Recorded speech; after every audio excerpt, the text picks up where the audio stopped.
कुण्याही महापुरुषाला आपल्याला नाव ठेवायचं नाही.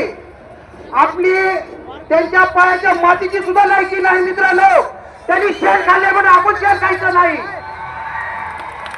आपली लढाई फक्त शासनासोबत आहे. शासनाकडून घेतल्याशिवाय आपण राहायचंच नाही.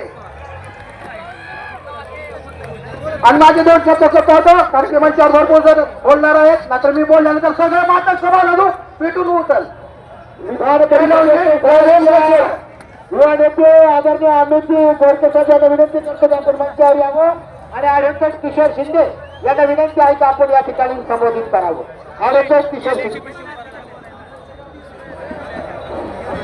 सर्वांना जय लवजी विनंती आहे. स्टेजच्या बाजूच्या थोडं मायबापांना सर्वांना विनंती आहे. भावाला थोडं बाजूला सरका, थोडं जागा द्या, नाही तर खाली तर बसा. तुमच्या पायावर खाली बसा. सर्वांनी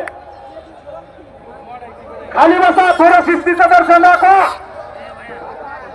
सर्वांना क्रांतिकारी जय लवजी, जय लवजी, जय लवजी. या ठिकाणी उपस्थित सर्व माता बंधू भगिनींना सर्वांना या मानाचा जय लवजी.